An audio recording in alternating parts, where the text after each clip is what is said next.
Assalamualaikum warahmatullahi wabarakatuh. Hai. Yuk kita belajar lagi menambah ilmu pengetahuan.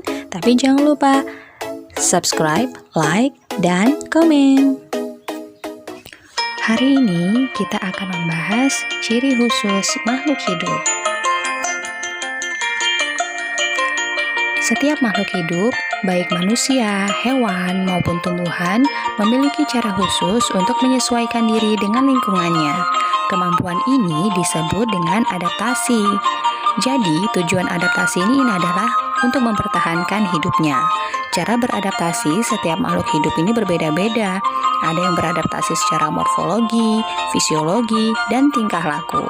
Nah, ciri khusus ini berhubungan erat dengan cara adaptasi mereka. Lalu, bagaimana hubungan antara ciri khusus ini dengan cara adaptasi mereka ya? Yuk simak. Kita akan bahas terlebih dahulu ciri khusus beberapa hewan. Hewan yang pertama yang akan kita bahas adalah cicak. Nah, cicak ini merupakan hewan melata yang hidup di pohon atau di rumah. Cicak tersebut dapat merayap tanpa jatuh. Bahkan, cicak dapat merayap di langit-langit rumahmu tanpa jatuh. Seolah-olah badan dan kakinya menempel pada dinding atau langit-langit. Pada telapak kaki cicak, ada bagian yang menonjol yang berbentuk garis. Bagian itu berfungsi sebagai alat pelekat sehingga cicak dapat merayap untuk mendekati serangga yang sedang hinggap di dinding atau di langit-langit. Setelah cukup dekat dengan serangga yang akan dimangsanya, dengan cepat cicak akan menangkap serangga dengan lidahnya. Jadi, lidah cicak pun merupakan ciri khusus yang dimiliki cicak. Cicak memiliki lidah yang panjang dan lengket. Oleh karena itu, dengan sekali menjulurkan lidahnya, serangga langsung menempel pada lidahnya dan dilahapnya. Selain itu, cicak mempunyai kemampuan autotomi. Apakah itu? Jadi, cicak dapat memutuskan ekornya secara tiba-tiba. Cicak melakukan autotomi saat ditangkap mangsa. Dengan begitu, cicak dapat melarikan diri. Ekor cicak yang putus itu nanti dapat tumbuh kembali. Hewan yang selanjutnya yaitu bebek. Bebek merupakan jenis unggas yang hidup di air, terutama di perairan yang dangkal. Oleh karena itu, kaki bebek pendek dan pada sela-sela kakinya dilengkapi dengan selaput kulit yang dapat membantunya ketika berenang di air. Selain itu, dengan bentuk yang seperti ini akan memudahkan bebek berjalan di atas permukaan tanah yang berlumpur. Makanan bebek adalah cacing. Bagaimana bebek dapat menangkap cacing dari balik lumpur? Nah, ternyata bebek telah dilengkapi dengan bentuk paruh yang pipih dan lebar. Bentuk paruh seperti itu bisa membantu bebek untuk mencari cacing yang ada di balik lumpur. Next, ada kelelawar. Kalian tahu kelelawar? Nah, kelelawar ini merupakan mamalia yang dapat terbang.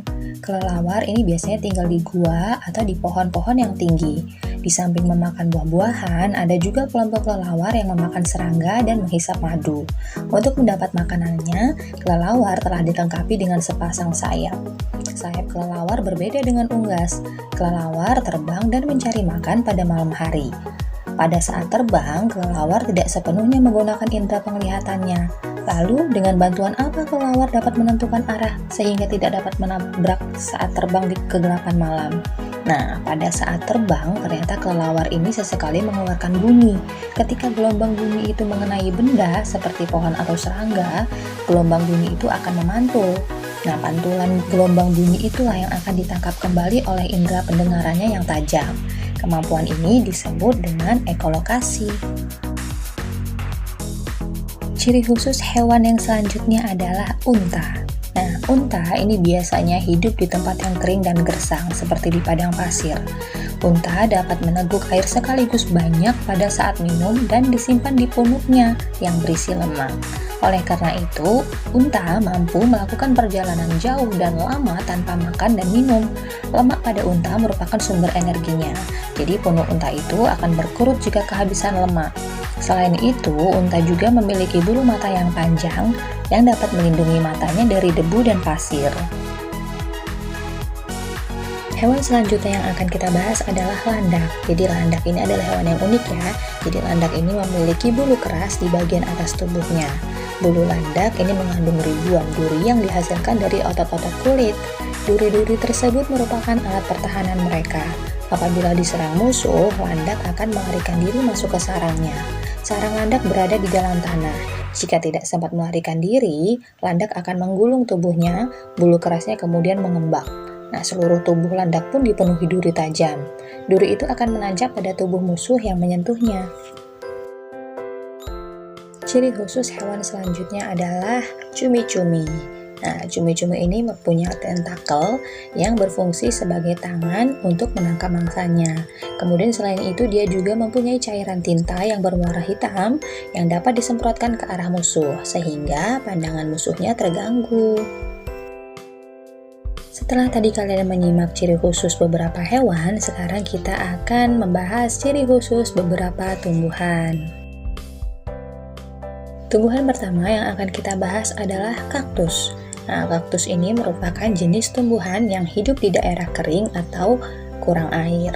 Oleh karena itu, kaktus memiliki batang yang banyak mengandung air. Air tersebut berguna untuk cadangan makanan di musim kering. Di samping itu, bentuk daun kaktus pun kecil, seringkali berbentuk duri. Dengan bentuk seperti itu, kaktus dapat mengurangi penguapan air dari dalam tubuh. Tumbuhan yang selanjutnya adalah kantong semar. Kantong semar ini termasuk tanaman yang unik ya. Jadi tanaman ini memiliki kantong di bagian ujung daun. Kantong tersebut sebenarnya adalah ujung daun yang berubah bentuk. Fungsinya untuk menangkap hewan, terutama serangga. Saat serangga masuk ke kantong, kantong segera menutup. Kantong semar kemudian mengeluarkan enzim untuk membunuh serangga. Nah, serangga inilah yang dijadikan makanan kantong semar. Jadi kantong semar hanya mengandalkan kantongnya untuk mendapatkan makanan. Selanjutnya ada teratai. Teratai tumbuh di perairan. Bunganya besar dan berwarna indah. Daun dan bunga teratai ini tampak di permukaan air, akan tetapi akarnya berada di dasar perairan. Hal ini karena teratai memiliki tangkai yang panjang. Pada tangkai dan akar teratai terdapat rongga-rongga udara. Nah, rongga-rongga ini bisa membantu pernapasan pada teratai. Next ada putri malu dan bunga rafflesia. Kita bahas dulu yang putri malu. Jadi putri malu ini memiliki daun yang dapat mengatup apabila disentuh. Dahannya halus, bercabang, dan berduri tajam. Namun letak duri-durinya jarang.